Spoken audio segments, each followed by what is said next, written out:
Alright, this section is for agency administrators. This should be significantly shorter than the first half of this video.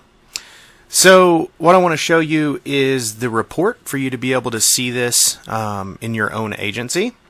So mine, obviously, as a system level admin, I have access to everyone's data. Yours will look a little different. I believe that if I save this thing the right way, is going to live under my reports and in the operations section. It could possibly live in the shared reports in the operations section. I don't know. I can't see what you see. So let me know if you have any problems. But I'm going to pull this thing up so you can see what it looks like. I'm not going to go through every piece of this. I am going to show you generally what it looks like for you. So you can get this report a couple of ways. From this screen, after you click on it, you can click Generate Report. At the agency level, unless you're running a bunch of calls, particularly a bunch of pediatric calls, this way will probably work better for you. So briefly looking at the columns, this will generate you both the response number that ImageTrend creates in the system, plus your own response number. It will also give you agency numbers. It won't list your name, but again, you can only see your data, so you're only going to see your agency number show up here. It helps me by having this when I run it to sort it by agency number and not agency name, because it gives a little bit of protection to any PHI. There's not really any PHI that's in this because it's not identifiable unless you can get to your actual report. It's just a little thing. I don't need to know your agency name. I know your agency number. So it'll show you age units. So that is, for example, if you have a 13-month-old, you would say 13 and then months, or they may say 1 year. It covers all of that. Patient weight in pounds and kilograms. It lets you know whether it's an actual or an estimate weight. And then this last one hopefully will eliminate all of the refusals or cancellations. Because this report is set up, as long as you don't mess with anything up here, that there has to be a destination city put into the report in order for it to consider it a line of data that it's going to show. Alright, so next we're going to click on Generate. And that's going to pull up a question. This will probably be blank, so you're going to have to come down and select. If you're looking for a date range, you want in between. If you say you want to see everything before a certain date, you would click that. Just remember, when you pull this report, it is going to pull every bit of data for your system in there. So if you say it is on or before today, it's going to go all the way back to the first bit of data that is in the Elite system, which is January 1 of 2016. Imagine doing this in 2019. You're going to get a huge amount of information. So I recommend doing the is between and select your range. I'm trying to look at these quarterly. It's not perfect by any means because I end up with other things to do. But if I wanted to do that, I would say I'm looking between today, and of course I would pull this on like April 1st, today and a specific date.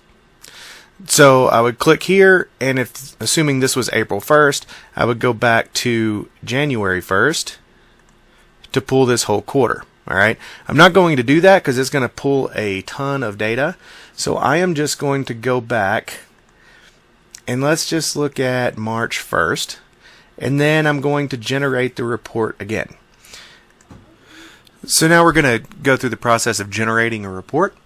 When you click Generate, it brings you to this screen, and you need to select a date range. It is going to be blank. So I recommend coming down and choosing is between. And the reason is because if you choose other things, you may end up with a whole gaggle of data. For those of you that run 100 calls a year, it's not that big of a deal, but those of you that run 3,000 calls a year, you're going to be searching through all that data if you aren't careful about your date range. That's why we put it in here, so that you can control how big this report is for you. So another note, you're also going to be seeing state level data here because I am an I'm a system level administrator.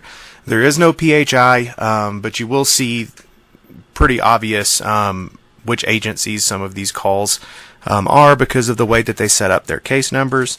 But anyway, so just wanted to warn you about that so there's no surprises. So we hit generate report after I put my date range in, and it takes a second to load. And here's what we've got from March 1st to today.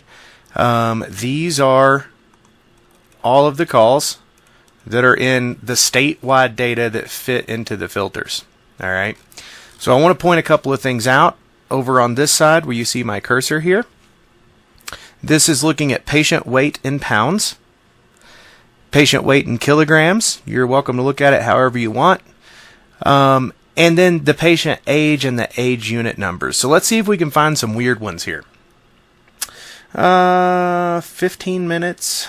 That one's interesting. 36 hours. All right, here's a 13-year-old. So this 13-year-old weighs 83 pounds, which falls within the guidelines that you should be thinking, or your staff should be thinking about how to secure this patient. Now, you have seen, and I have seen, 13-year-olds that are built like 25-year-olds. So this may not always be accurate. Remember, most ambulance services don't have scales in the back of their ambulance, so this is probably just an educated guess. It may be coming from the patient themselves. So there is some discretion here. I try not to look too hard at the 13, 14-year-olds because it's just such a gamble. All right. Now, if we go up here and look at where's that minutes old one? No, I saw one. There we go. 15 minutes. All right. 15 minutes, 8-pounder. That one needs to be restrained somehow, some way, using a appropriate child restraint device. So again, I'm not going to try to dictate to you how you do that. You have the guidelines. There is a right way and a wrong way. What is not okay is for kids to be held, not secured, that sort of thing. So that's that. This is how you pull the report. Another handy thing is exporting. Come up and hover over Actions, Export, click CSV, and it takes this a minute to do it depending on how much data you have. All right, I'm just going to open this one. I'm not going to save it. And here in a moment, Excel will open. Now this brings all this information out. Again, you're only going to see yours. This brings all this information out into an Excel document where you can play with it, manipulate it, move it around. What you lose, though, is when I minimize this.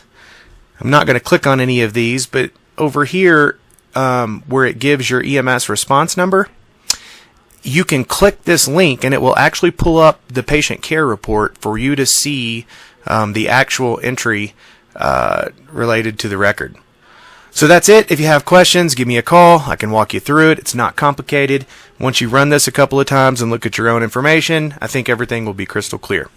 Thank you so much, and as always, be safe out there, and thank you for your time. By the way, don't forget, this counts as CME. Any of your folks that watch it, as long as they have a training roster, they upload it in their file, they can count however long this video is, plus the amount of time you talk about it as CME. Have a good day. Be safe.